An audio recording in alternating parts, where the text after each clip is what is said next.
जय श्री कृष्णा फ्रेंड्स। आज हम बात करेंगे खाटू श्याम जी के जीवन के रहस्य के बारे में। तो चलिए शुरू करते हैं। खाटू श्याम जी कौन थे? महाभारत काल में जब पांडवों को वनवास हुआ था, जब वह वन में भटक रहे थे, तो राक्षस जाति की एक महिला को कुंती पुत्र भीम, जो अत्यधिक बलशाली थे, उनको देखते उनसे प्रेम हो गया। अब वो भीम को अपने पति के रूप में देखना चाहते थे, जो उन्होंने माता कुंती से आग्रह किया। और पांडवों के परामर्श के बाद उन्होंने भीम की शादी उस राक्षस जाति की महिला से कर दी। अब उन दोनों के विवाह के पश्चात एक बालक का जन्म हुआ, जिसका नाम घटोत्कच था। वह अत्यधिक बलशाली था, उससे कोई परास्त नहीं कर सकता था। फिर जब घटोत्कच का विवाह हुआ तो उनका एक पुत्र जन्म हुआ, जिसका नाम बर्बरिक था। अब बर्बरिक इतना बलशाली था, इतना बलवान था। बर्बरिक को शिक्षा उनकी दादी से मिली थी। बर्बरिक की दादी ने उनको युद्ध कला में निपुण कर दिया था, लेकिन बर्बरिक को और शक्ति चाहिए थी। उनको और अधिक बलवान बनना था। जब उन्होंने अपनी दादी से आग्रह किया, मैं संतुष्ट नहीं हूँ, मुझे और बलवान बनना, मुझे और शक्तिशाली बनना है। फिर बर्बरिक दादी ने कहा, तुम भगवान श्री कृष्ण को अपना गुरु बना लो। अपनी दादी की बात मानकर वह भगवान श्री कृष्ण से मिले और भगवान श्री कृष्ण से आग्रह किया कि वह उन्हें अपना शिष्य बना दे। फिर भगवान श्री कृष्ण ने कहा, तुमको जो बल चाहिए, तुमको जो शिक्षा चाहिए, वह तुम्हें एक बहुत बड़े ऋषि मुनि दे सकते हैं, तुम उनके पास चले जाओ। फिर भगवान श्री कृष्ण ने बर्बरिक को एक ऋषि मुनि के पास भेज दिया, जो वह ऋषि मुनि बहुत ही परम तेजस्वी थे। जब बर्बरिक उन ऋषि मुनि से मिले और उन्होंने बताया, मुझे भगवान श्री कृष्ण ने भेजा है आपके पास कि मैं आपको अपना गुरु बना दूं, तब उन ऋषि मुनि ने बर्बरिक से कहा, मैं काली की पूजा कर रहा हूँ, लेकिन जब भी मैं पूजा में बैठता हूँ, मुझे आसपास के राक्षस पिशाचनियाँ मुझे या भगवान माता व माँ काली की मुझे पूजा नहीं करने देते। वह कुछ ना कुछ विघ्न पैदा कर देते। और यह पूजा तपस्या मेरी इतनी कठोर है, मुझे 7 दिन तक बिना खाए पिए यहाँ से उठना नहीं है। लेकिन मैं जब भी बैठता हूँ, कोई ना कोई मुझे आके यहाँ से हिला देता है या मेरी पूजा को भंग कर देता है।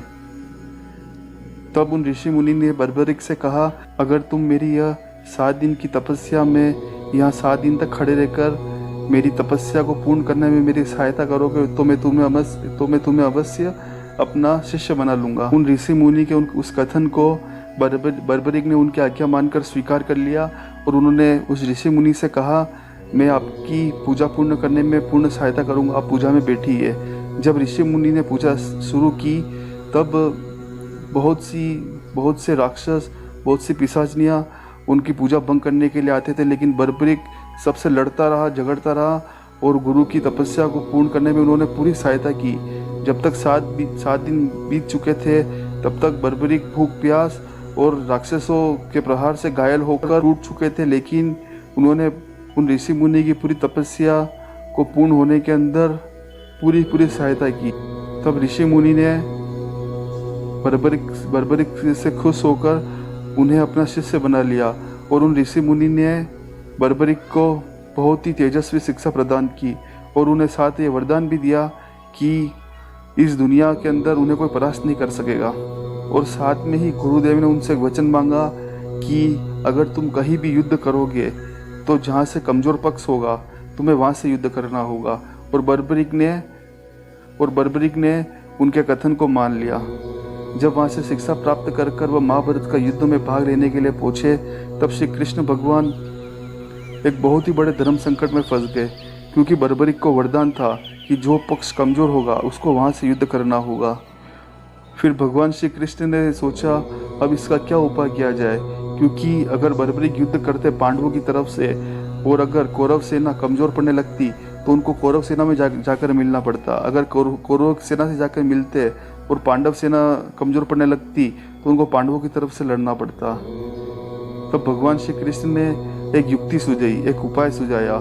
जब बर्बरिक पेड़ के नीचे बैठकर तपस्या कर रहे थे, तब भगवान श्री कृष्ण उनके पास पहुँचे और बर्बरिक ने भगवान श्री कृष्ण को प्रणाम किया। श्री कृष्ण को बोला, मैं आपको मेरा गुरु मानता हूँ और मैं आपको दक्षिणा देना चाहता हूँ, बताइए मैं आपको क्या दक्षिणा दे सकता हूँ। तब भगवान श्री कृष्ण ने उनसे उनका शीश मांग लिया। तब बर्बरिक ने बिना कुछ सोचे अपना सर कटार से काट कर भगवान श्री कृष्ण के चरणों में रख दिया और अपना शीर्ष काटने से पहले उन्होंने भगवान श्री कृष्ण से एक आग्रह किया कि वह महाभारत का युद्ध देखना चाहते हैं। तब भगवान श्री कृष्ण ने उनको वचन दिया कि वो मरकर भी महाभारत का युद्ध देख सकेंगे। भगवान श्री कृष्ण ने अपने वचन के अनुसार बर्बरिक का सर एक बहुत ही ऊंची पहाड़ी पर रखवा दिया, जहाँ से बर्बरिक पूरा युद्ध देख सकते थे। और जो बर्बरिक का धड़ था उन्होंने वह योग माया को सुरक्षित रखने के लिए दे दिया। जब महाभारत का पूरा युद्ध समाप्त हो गया तब भगवान श्री कृष्ण बर्बरिक के पास पहुँचे और बर्बरिक को बोले कि मैंने तुम्हारे जैसा इस दुनिया में कोई भक्त नहीं देखा जिसने मेरे कहने पर बिना कुछ सोचे अपना सर काट के रख दिया। तब भगवान श्री कृष्ण ने खुश होकर बर्बरिक को बोला, आज से तुम मेरे नाम से पूजे जाओगे, आज से तुम्हारा नाम खाटू श्याम जी होगा और आज से सारे देश में सारे जहां में तुम मेरे नाम से पूजे जाओगे। ऐसे बने थे वह खाटू श्याम जी। यह उनकी कहानी। वीडियो कैसा लगा फ्रेंड्स आपको? अगर अच्छा लगा हो तो लाइक कर दीजिएगा एंड मेरे चैनल को सब्सक्राइब कर दीजिएगा। थैंक यू, धन्यवाद। जय श्री कृष्णा।